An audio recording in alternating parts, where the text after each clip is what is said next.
Welcome to today's Human Capital Watch webcast.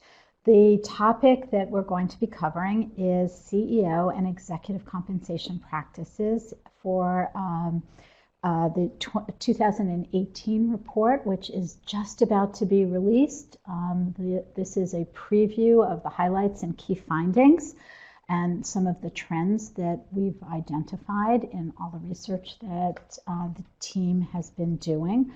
Let me start by saying that you will all be receiving a copy of the report when it's released in September. But in advance of that, please download today's presentation slides. You have a great deal of rich material in that that you can refer to and as we go through our presentation today, as well as in advance of the copy being distributed. Let me take a moment to welcome new viewers and new participants and to remind those of you who are regular participants in our Human Capital Watch and webcast series that the purpose of this is really an educational and informative session. The work that the conference board does is intended to really advance the conversation on the various topics that we cover in an impartial and way, and to give it the research discipline that often topics don't receive in other venues.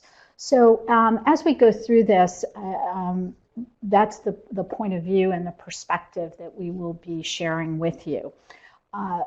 As we proceed, you are all going to have questions and comments, and as we want to make this as interactive as possible, please type them into the chat box. It's a great way for you to have your questions answered real time. We will answer as many of those questions as possible, as well as I'm going to hold some of them toward the end because I know that our panelists and speakers are going to be covering them in the deck. If by any chance we don't cover your question, we will follow up with you after the broadcast through email. So no question will be left unanswered. As I was looking at the roster of viewers today, I noticed a great cross-section of industries represented and occupations, and so the presenters will certainly be mindful of that as they present their material. And before we lose too much more time on welcome, let me introduce you to our presenters. We have a terrific team who has worked on this report now for several years running. Let me first introduce you to Matteo Tonello. Matteo is the Vice President and Managing Director of our Corporate Leadership practice. He has deep experience in governance and a global perspective and has been leading our research in this area for quite a long time and has really shepherded this report and these findings through and navigated some tricky waters. So good morning, Matteo. How are you? Good morning, Lisa. Quite well, thank you. Good, it's nice to be here. Our second presenter is Paul Hodgson, and Paul is also a returning member of the research team on this. Paul is a partner at BHJ Partners, and Paul brings great depth of data analysis skill. He's a journalist, a writer. He's represented shareholder voices as well as the view of the press. So, we have another lens that has come to the data analysis and identification of trends. So, Paul, welcome to today's broadcast. Good morning, everybody. Great. Thanks very much. And Jim Rita is in the studio with us. Jim is a longtime friend and colleague and an expert in executive compensation and incentive programs. Jim's got great background in bringing all of our insights to organizations and helping them really navigate all that's before them in design and implementation, and really trying to understand how the laws affect what we're doing. So Jim, thank you for joining us. Well, thank you, Lisa, and good morning. Great. And Jim is a managing director at Arthur J. Gallagher, and prior to that, he was the head of Jim Rita Associates. So, Jim and Matteo and Paul really bring great knowledge and experience to this discussion. My role today is to help make sure that you all get the most out of this session, ensuring that your questions are answered, facilitating our conversation here in the studio. And unlike some webcasts that you may have participated in the past, you will see some dialogue back and forth across the presenters. So please feel free to jump right in. So with that, let me point you to the agenda for today's broadcast so you know what to expect. We're going to start with Matteo talking about what we've observed from the proxy season on a high level, especially from a perspective of shareholder and other, really some of the other insights that are not represented by the actual pay data. Paul's going to talk to us about CEO and NEO compensation patterns that we've seen among the Russell 3000 and the S&P 500. And Jim will talk us through and really bring some insight to light on incentive practices and performance measures, and really what we're seeing, similarities and differences with the different groups of companies. And new this year, we have the CEO pay ratio that has become a new set of information for us to discuss. So we thought we'd wrap up by talking about what we've seen to date and where we're going from there. So with that, let me send it to you, Matteo, and we're eager to hear your insights on the proxy season to date. Of course. Thank you, Lisa. So hello, everyone.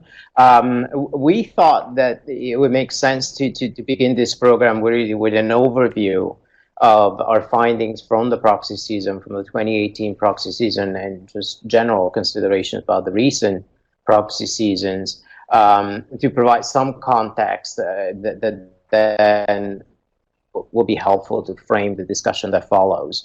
And I know that Jim, as Lisa just mentioned, Jim and Paul will delve into the details of CEO compensation and NEO compensation that we just collected.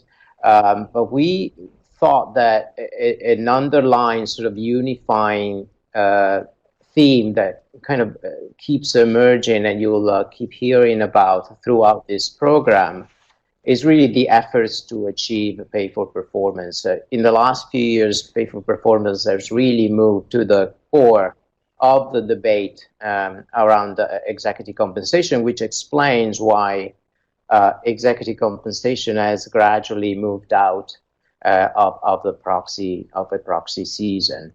Really, the design of a compensation policy, of a compensation package that aligns pay and performance is not the type of issue that you can address by tallying votes in a shareholder resolution. It's not one of those yes or no issues like choosing between plurality voting or majority voting, or choosing between a CEO chairman separation model or a combination type of approach.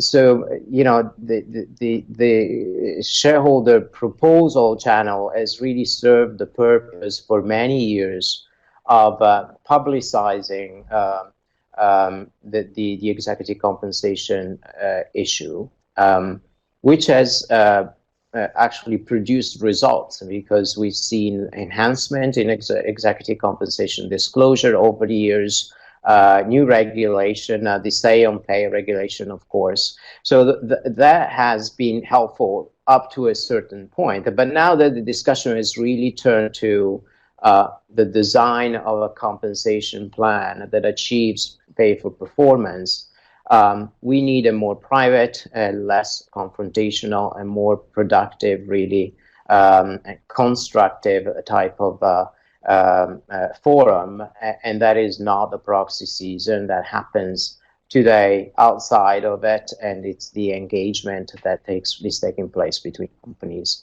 and investors, including boards of directors increasingly. So all of this is evidenced by the numbers that you see in this slide. Number of filed resolutions, they used to be 35% of the total in 10 years ago. They're now down to 7%. So it's been a significant decline. Board resolutions also follow that pattern.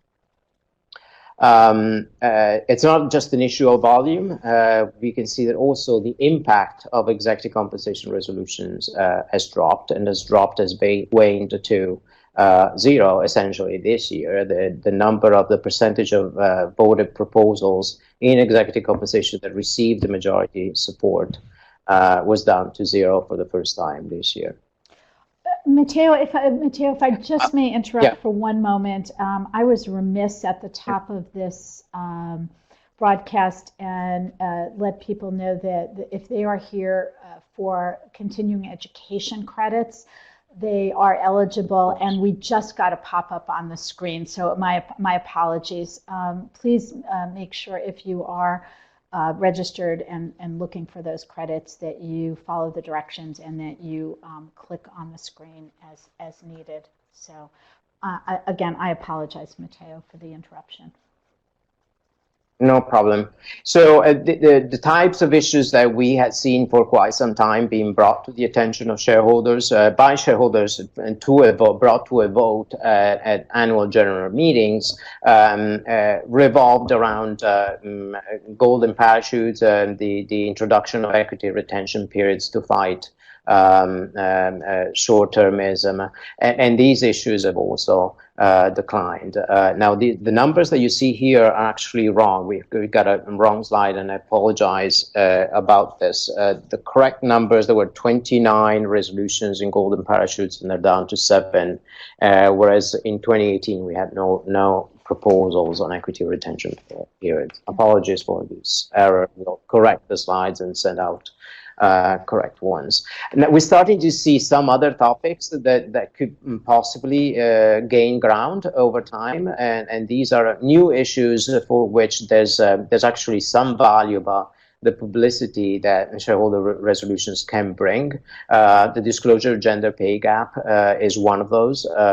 The city, New York City Controller's Office in particular, has been responsible for some of these proposals, and it's obviously a very current theme. But also the broadening of the scope of the pay for performance debate by including the notion of sustainability in the performance assessment. I think I talked essentially about the two driving factors why we're seeing this phenomenon. One is the development of the practice on board shareholder engagement, and the second one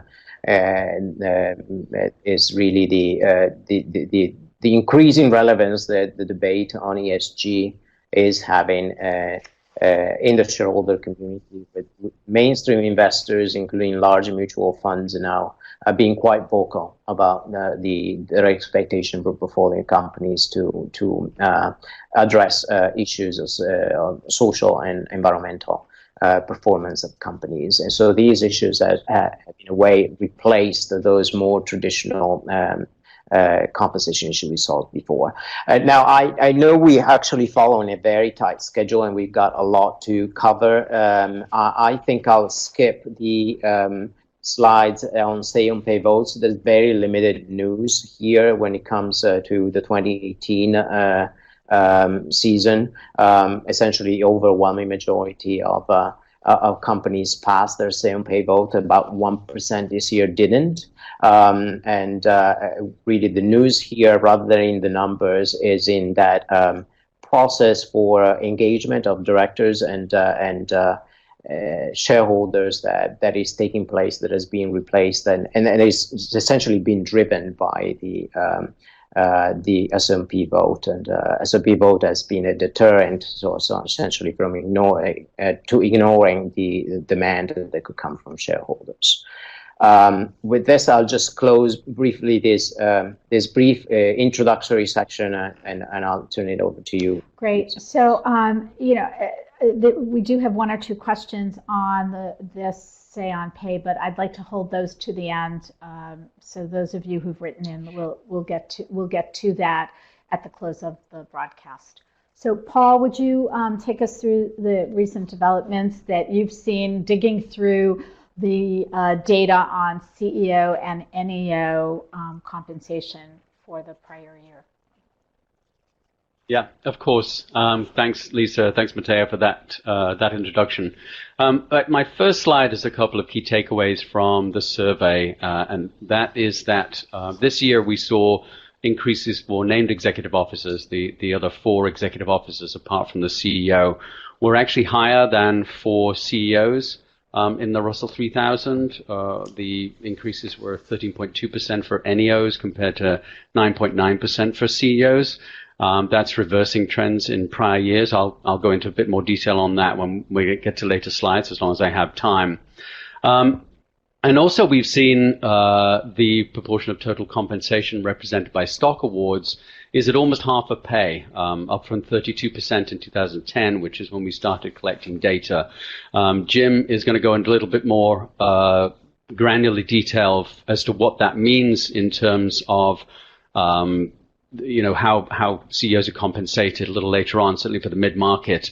So I'll leave it at that at the moment. But it's a fairly dramatic increase. Certainly when I started in CEO pay, stock options were by far and away the largest portion of pay, of incentive pay, certainly. And this is a big change. It's happened over a number of years, but it's still a big change.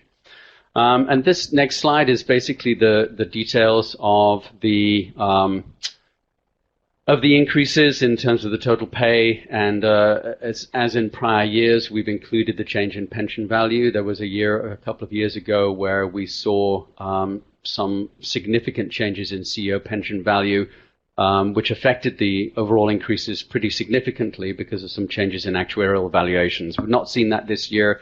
It's pretty consistent, but as you can see, the numbers are higher this year for CEOs than they were last year, and that's a trend that, in fact, I just saw this morning on my news feed that there was a CEO pay survey from the UK where CEOs had recorded an 11% increase, which is slightly in excess of the Russell 3000. Real wages are stagnant over there, so it's actually a very similar situation in terms of what's happening to pay for CEOs and the rest of the economy.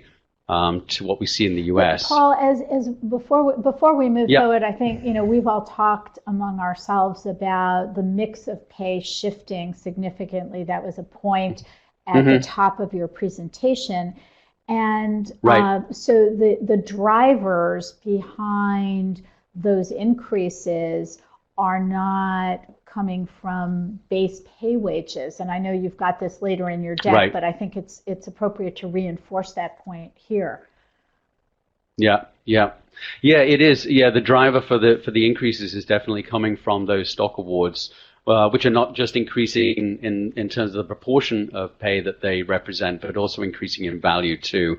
And bearing in mind that stock award figure contains both performance stock and restricted stock, and as Jim will say later on, the performance stock element of that is increasing very significantly indeed, as a result of boards and compensation committees moving towards that more pay for performance alignment. So this slide says findings for 2017 markedly different from 2016. They certainly are. Russell 3000 CEOs grew at much higher rates than in 2016. Increases were higher for CEOs in the Russell 3000. So not only are NEOs closing the gap between their own pay and the pay of their bosses, but also CEOs in the 3000 are closing the gap between their pay and the pay of S&P 500 CEOs. So that again is a fairly significant change from last year. It's not something that certainly during my history with the Conference Board's survey that we've seen before. So it's a pretty significant difference from prior year findings, certainly. These are just some of the sort of more granular takeouts from the survey that I've seen. Industry largest increases seen in IT. Silicon Valley is doing extremely well for itself. Utilities a very high increase as well. Healthcare an increase, though that may be due to the fact that pay fell back in 2016, and energy as well. Pay fell back last year, and it's been recovering this year too. And CEO pay fell in the following industries: consumer staples, materials, and telecom services. Now, just as an example of what data can mean sometimes, I'll try not to get too in the weeds with this, but the sample I was interested in why, for example, this is a second year telecom pay fell for CEOs. So I turned to our data group and asked them what was going on there.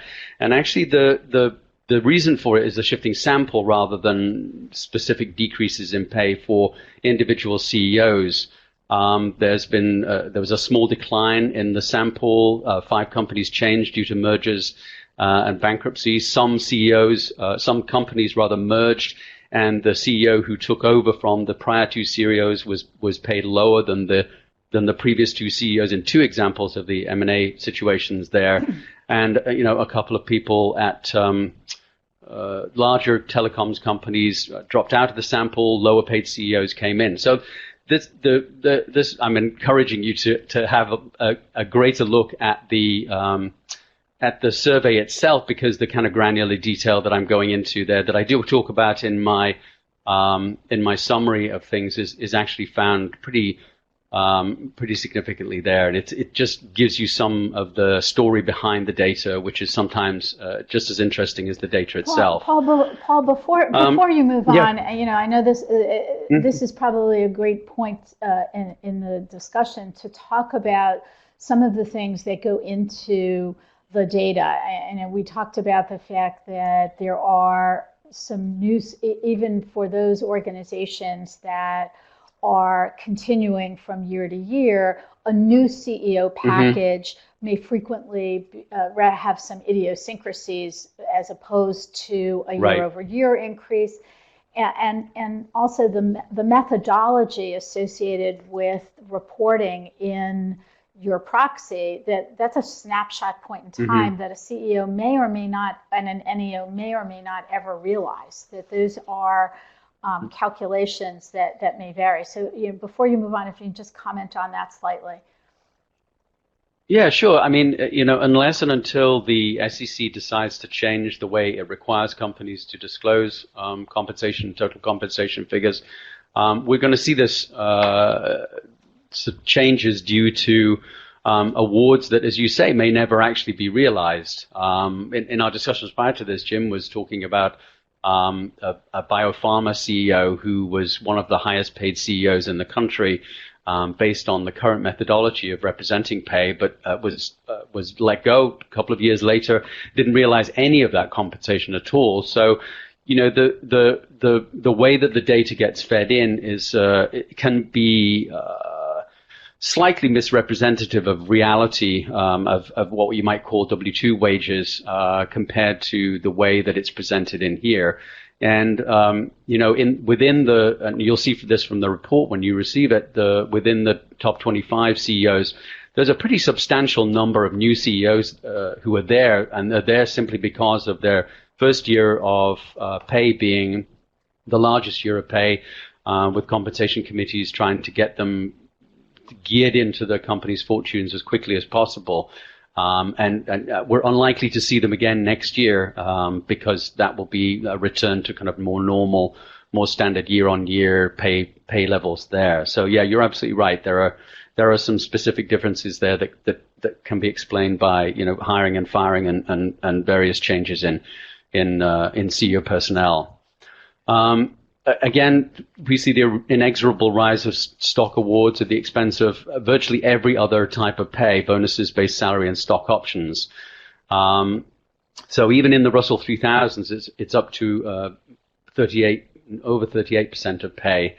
And I put the second bullet point in, the use of stock options fluctuates in the S&P, because again, I think that what this reflects is a fairly pragmatic approach to incentive policies by compensation committees. The overall trend is downwards with the use of stock options, but on the other hand, within 3 of the years that we're looking at between 2010 and 2017. In 2011, 2013, and 2015, the use of stock options actually increased. So, in order to understand why that might happen, there are good reasons to increase awards of stock options. For example, in some years, if future performance is less predictable, it's more difficult to set performance targets for performance shares, for example, and to decrease them in others when there's a great deal of volatility in stock prices that might be due to other events than something the CEO or the executive team has control over. So there are good reasons for CEOs, for compensation committees rather, to move back and forth between the types of equity compensation awards that they use, and I think that reflects a well-functioning approach to compensation policy. And then finally, from this slide, the smallest companies have yet to make the break from stock options, as are healthcare CEOs. Healthcare CEOs still receive a large proportion of pay in stock options as well. So it's not an overall thing, but across the whole sample, it's certainly there. So as you can see, again, as Lisa was saying, the base pay rises are not having a very significant effect on pay movements here. We're talking about, around 3 and 4% increases for CEOs. Bonuses grew a little bit, but not a great deal. Stock awards grew pretty significantly by almost 18% in the Russell 3000. And perks, although they went up, still represent a very small proportion of pay, certainly compared to prior to the sort of more stringent disclosure arrangements with the SEC. So other senior executives, increases of 13.2% in the Russell 3000. That's higher than the CEOs. For NEOs in the S&P 500, again, 9% over 2016 figures. Again, that's higher than for CEOs, so the gap is closing in both of those indices. So that's again, just a bit more detail of that. And then my final slide, which I'll just go through very quickly. So the pay makeup for NEOs is very similar to that of their bosses, though it's slightly less highly geared towards performance. Base pay makes up a little bit more of a proportion of that total compensation than do the other elements of pay that are based on performance. So that's, there are differences between the way NEOs are paid and the way CEOs are paid.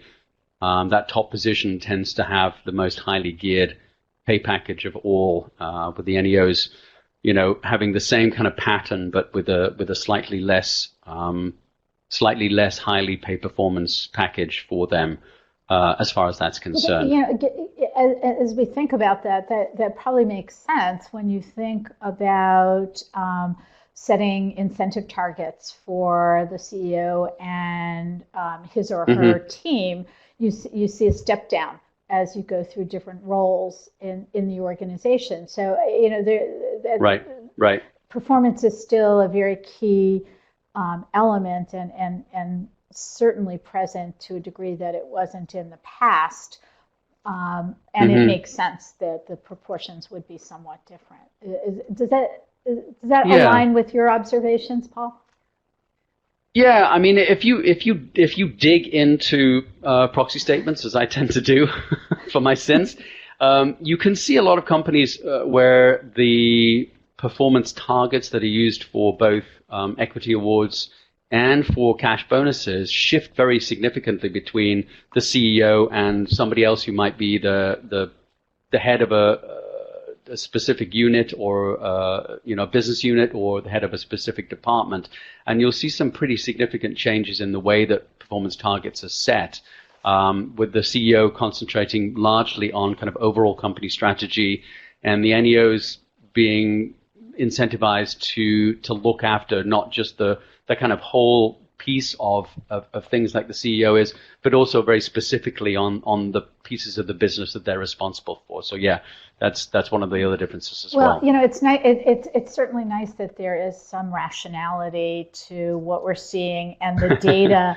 when the data support what we've been spending a lot of time on trying to design and understand, it is a very positive alignment of the stars, and it is a reward for people who dig through data and proxies the way we all do. So, but you know, and talking about the mix of pay, which is what you were really talking about, and the performance metrics is a perfect segue to the detailed analysis that Jim has been doing, and his look at the role of performance and metrics. So, Jim, I think if you can help advance the conversation here, I think that would be perfect. Thank you, Lisa, and thank you, Paul and Matteo, for setting the stage. The first thing I wanted to mention is that we have a capitalistic society here. We're not socialist yet. So all these pay figures were determined by pretty independent compensation committees, and in the case of the CEO, most compensation committees have to get full board approval.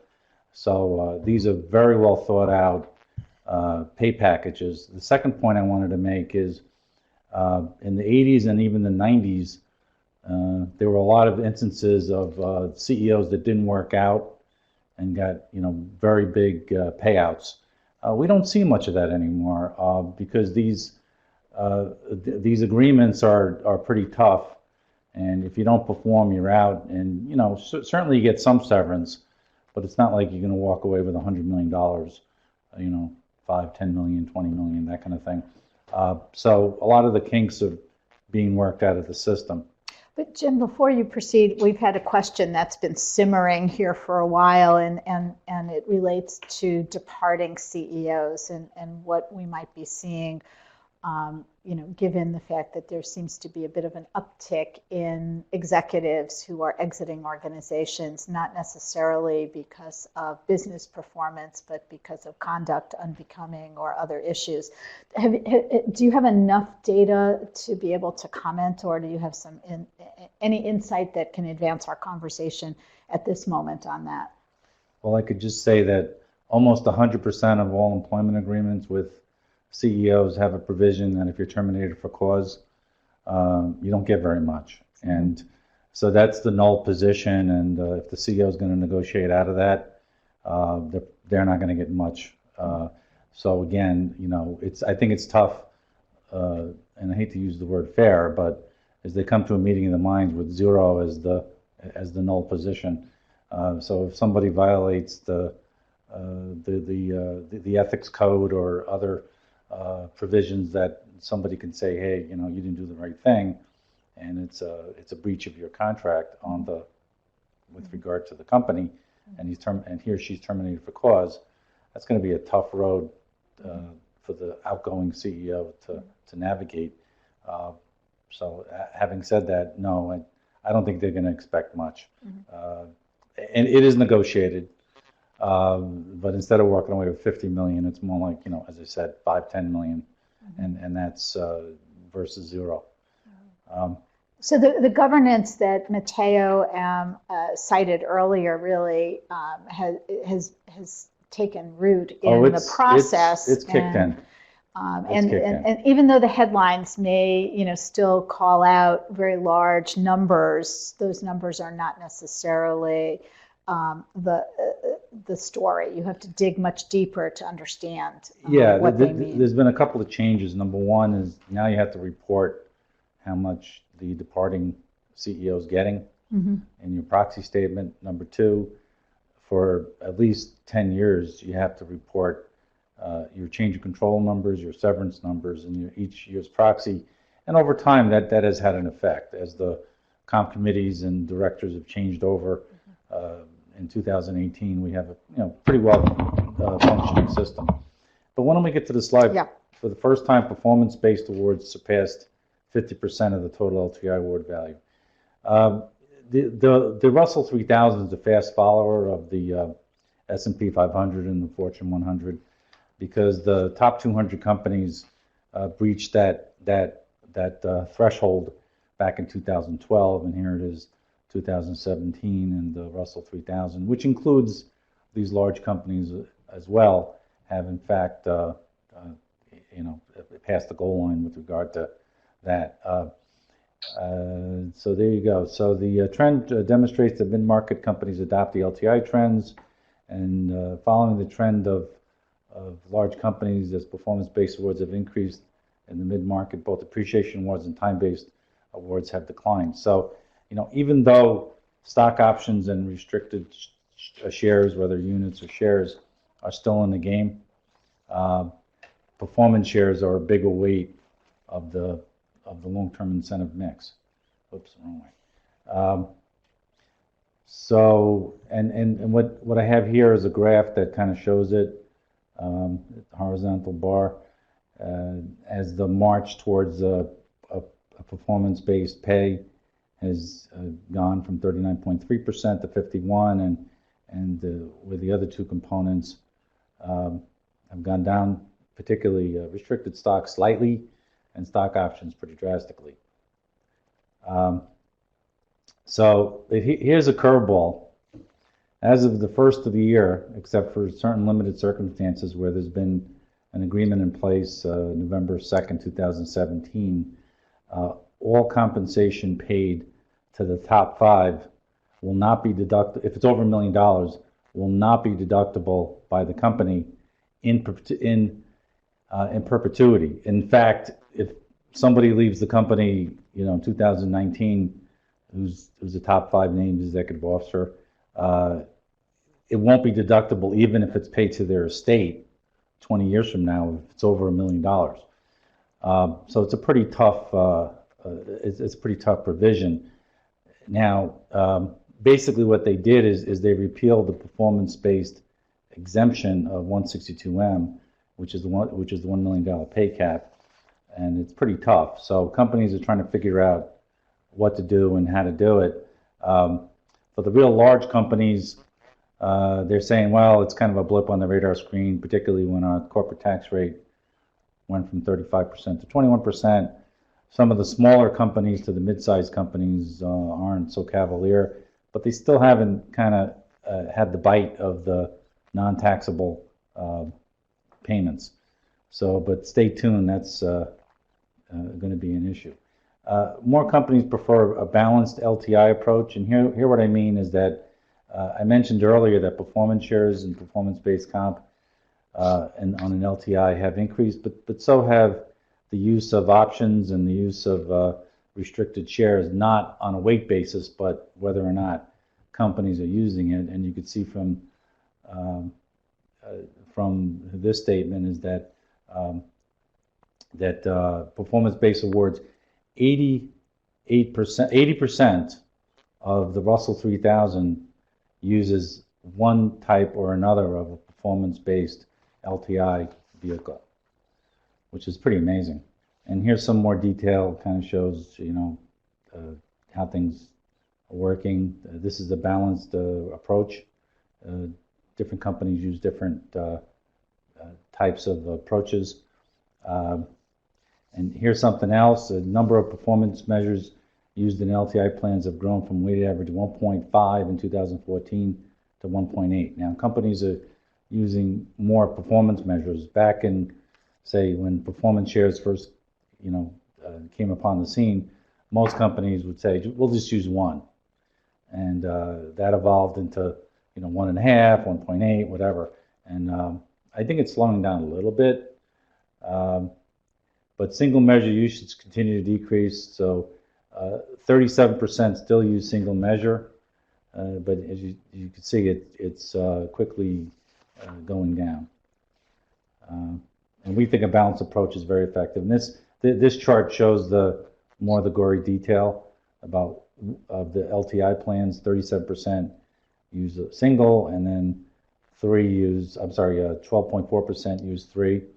And you could see just from the trends that it went from 54% in 2014 having a single measure down to 37, which is a pretty big reduction. And Jim, I think this is a great moment just to take a pause and really reinforce that, because we've been talking about this for quite some time, that single measures have a lot of risk associated with them in terms of not reflecting the full picture of how the organization is doing. So seeing this increase, which we have been watching year over year, is a very positive influence. Some of the voices against TSR alone as the measure have talked about how that is not truly reflective of many organizations' performance. Are you seeing more effective measures coming on board? So it's not just the number of additional metrics, but the thoughtfulness of the measures they're selecting?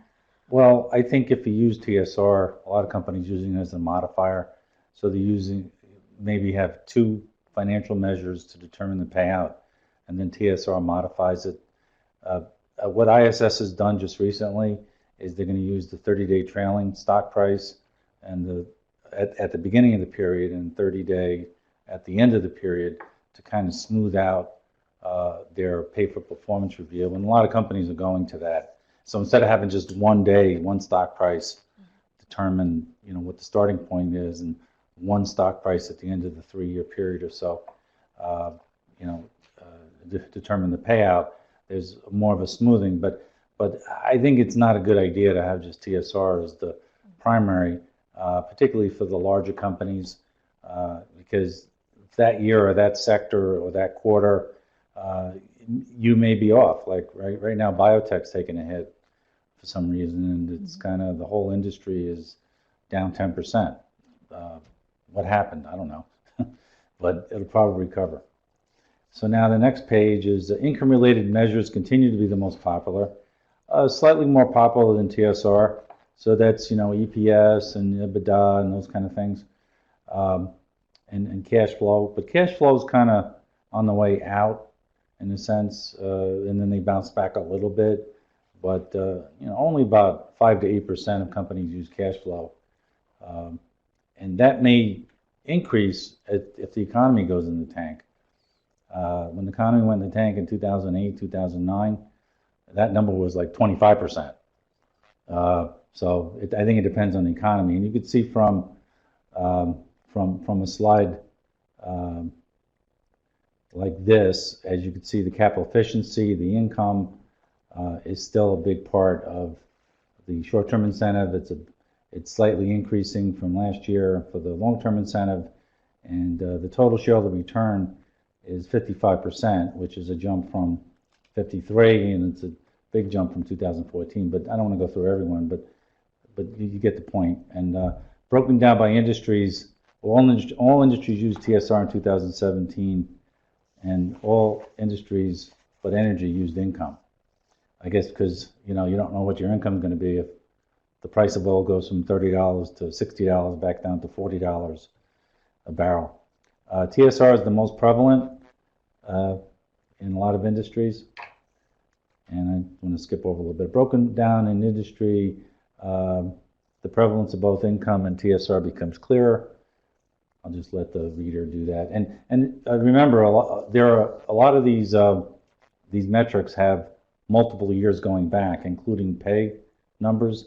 So you can go and in some cases show the progression of these performance measures or pay levels going back as far as 2012 or 13. So it kind of gives you a good perspective on how your industry is doing and how overall things are going as a good backup for whatever changes you're contemplating. Capital efficiency measures, this is an important point. The SEC Commissioner Jackson has made a public speech recently that he thinks boards and comp committees should be more cognizant of the buybacks. Now everybody knows stock buybacks have really been a major use of the tax reform dollars and particularly the repatriation of funds from overseas. Now they have implications with regard to performance measures, and So it's just something to be, aware of. In general, STI trends have remained relatively stable. That may change if in fact we do go into some difficulty next year with regard to the economy, and I think you'll see a lot of cash is king will pop up again, and that includes long-term incentive and short-term incentive, and the decrease of revenue measures again.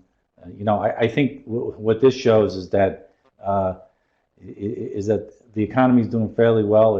It's pretty stable for the most part, and so companies aren't that concerned about revenue, but they will be if things go in the tank again.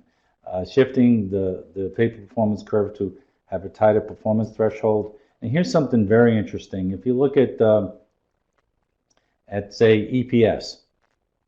In 2014, EPS would have a threshold of less than 70%.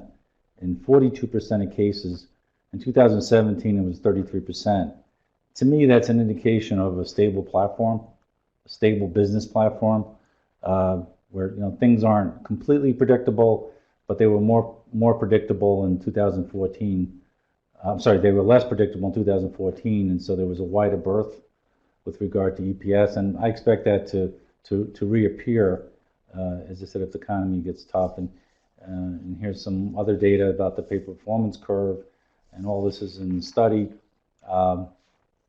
There's a shift in the payout range from beginning at 0% to a threshold of 50. Now here, basically, the point of this is really the same point as before, is that it's a more stable platform. So companies are getting tighter with regard to their pay performance curve. In other words, if you look at EPS, for example, 69% have a 90% or higher before they pay out. And in the report, it shows the progression. So having said that, that's basically the incentive design portion. So, and the way that we see this coming to bear are the actual payout levels, whether we are seeing larger or smaller numbers that are actually materializing as they flow through into the disclosures that we're Correct. seeing. Over the past, say, 3 years, they've been very decent business cycles. Companies are paying about 105 to 108% of their targets in general. Some more, some less, some still miss, but it's been a pretty predictable, reliable. And now with the tax cut, some of the incentive plans weren't adjusted, so we expect there's going to be some pretty good payouts for the long-term incentive and maybe for some short-term incentive plans. So we may see some different volatility and patterns in the 2018 reporting, right, to reflect the different sectors as well as plans that have been adjusted versus those that have not. So it'll be interesting. So the tax reform effect will take multiple years to truly fully find their way into design and actual realization. That's correct. It takes time for this. Yeah. Which and that's a perfect segue to the CEO pay ratio, right? Because we're dealing with disclosed data of what the CEO is paid as compared to the median employee. And Matteo, you dug very deeply into those disclosures this year and have some really good insights on the preliminary findings that we have. So can you share those with us? Yeah, no, of course. I mean, this was the first year of disclosure pay ratio. I mean, it's really the novelty of a 2018 disclosure season, and so we wanted to look into the data and find out what is going on. And I think that the SEC rules on pay ratio are perhaps the most widely anticipated piece of regulation on executive compensation following the say on pay a few years back. And I think the reason why it's so widely anticipated and the interest has been so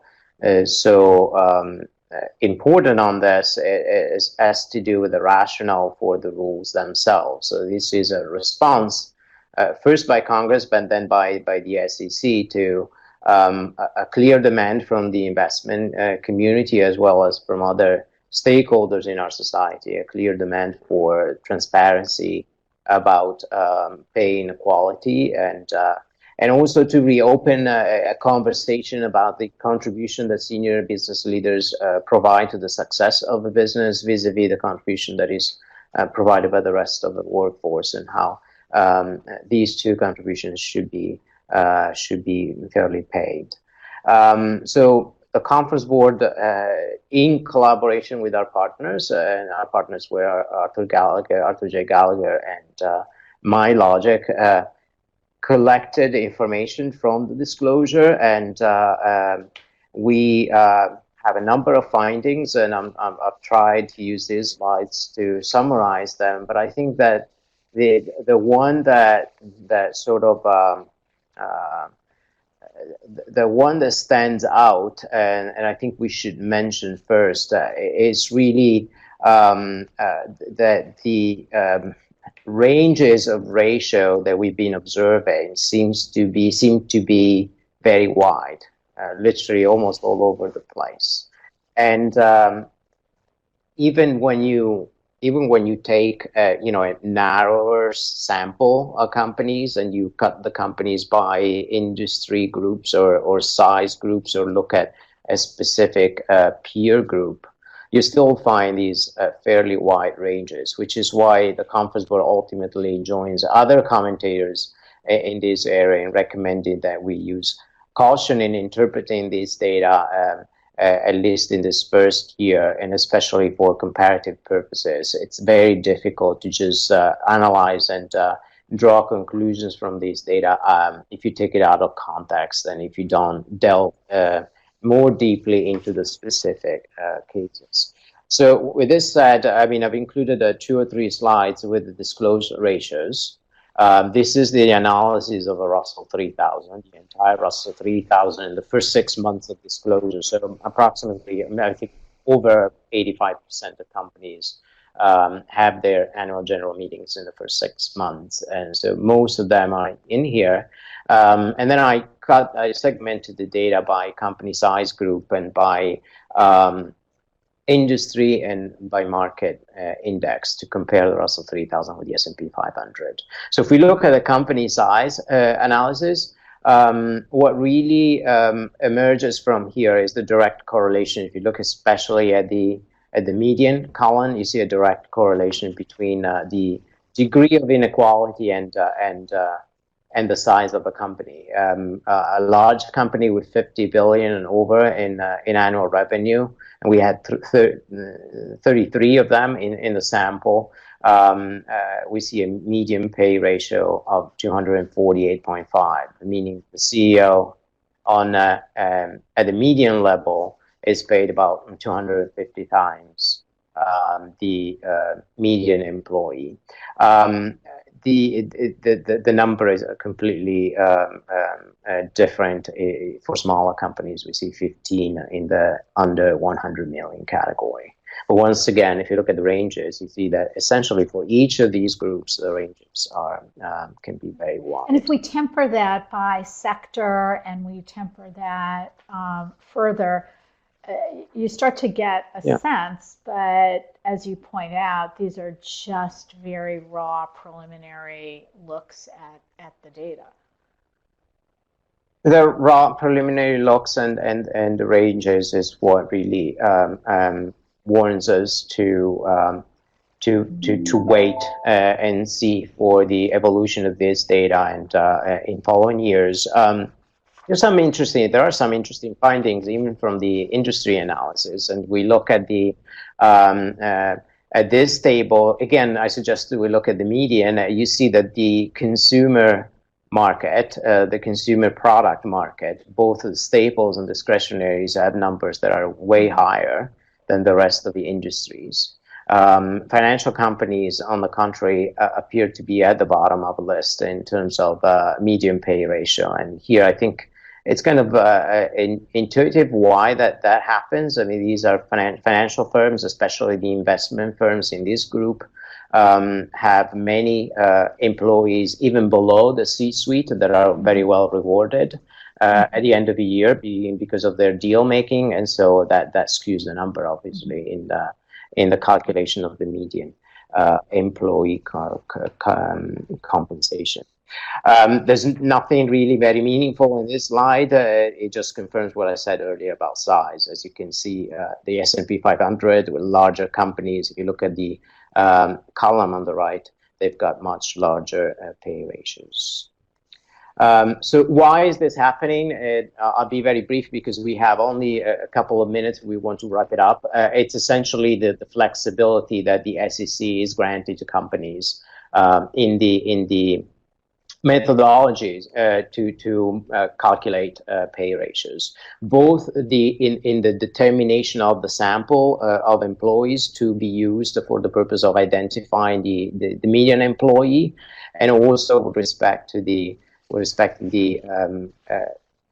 compensation measure that companies are required to apply consistently across that sample for the purpose of the determination of the compensation of the median employees. These are two reasons, and you can see for this from this slide, for example, there are multiple approaches taken. So it's very difficult to figure out what leads to the numbers that are essentially summarized in a single ratio. I think that what could happen in the future we might begin to see more forthcoming companies be more forthcoming about this information and attempting their own explanation for certain certain ratios, and they have a tool that is provided by the SEC rules, which is the supplementary actually pay ratios, in which they can simulate they can use to simulate different scenarios, and then we may also see the attempts to reconcile numbers. I mean, if we reconcile financial statements compiled using different accounting methods, I'm sure that at some point there'll be some attempt to reconcile these types of numbers as well. So, as you said, this is the first year. We will expect to see a great deal more movement on this as the disclosures unfold and organizations begin to really understand what's important about this. And there are certainly other issues that speak to the underlying reason for the disclosure in the first place: gender pay equity and other initiatives that will certainly play into this. So you started us off, Matteo, really teeing this up from the perspective of governance and practices, and what have we seen over the course of time. So this would probably be the perfect moment to shift to the key takeaways at this moment from this. Yeah, and I think we can close with the same consideration we used to open, which is that common thread of pay for performance really informing all of our findings here. It's what determined the executive compensation sort of fading into the background of a proxy season. It's not that it has become less important. It's just that the forum for these types of discussions has changed to a much more constructive board shareholder engagement, company shareholder engagement forum.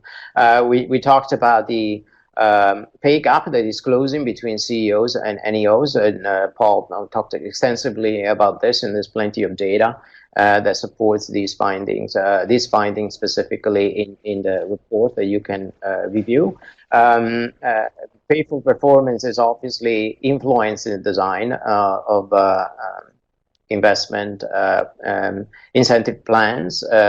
It is performance-based awards we've seen are now become a significant component of an LTI with stock awards, and Paul mentioned this as well, representing up to half of the total value of a compensation package. So the compensation mix has changed significantly in the last few years. We talked about how the metrics are evolving and departing from the single metric type of approach, and also departing from TSR being at the center of these designs, and transition towards a combination and a blend of metrics. We also talked about the difficulty to assess the impact of the tax reform that has neutralized the exemption for performance-based awards.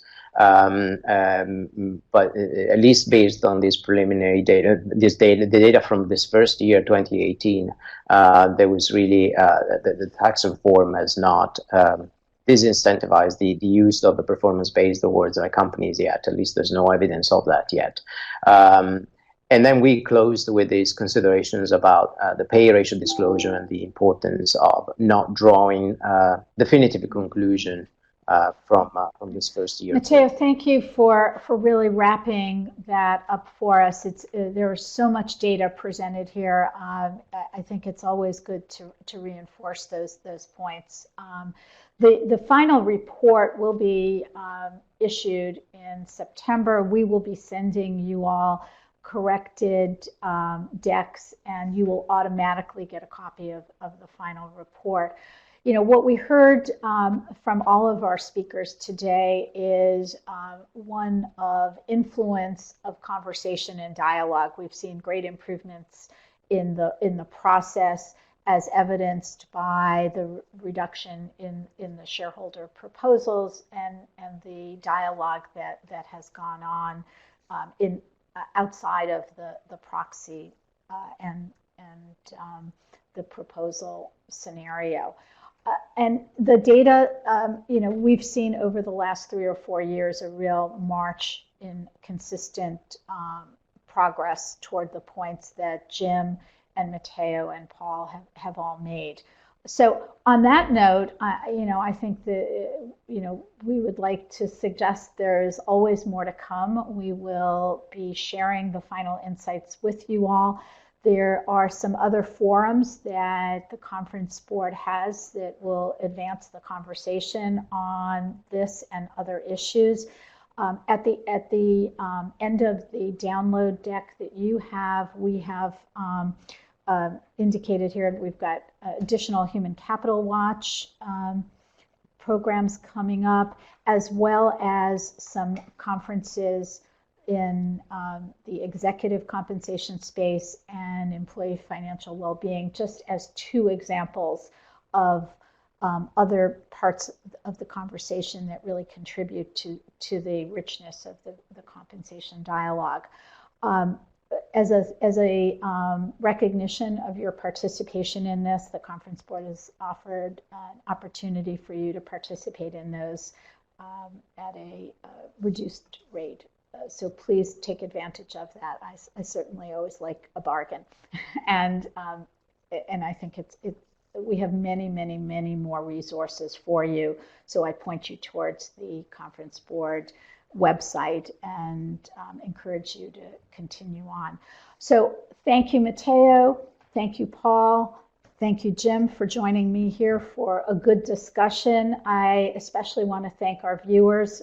We did have some questions that we had no time to weave into the conversation, although I did try to get as many in. We will certainly get back to any of you who we left unanswered. So thank you so much, and we look forward to seeing you on our next webcast.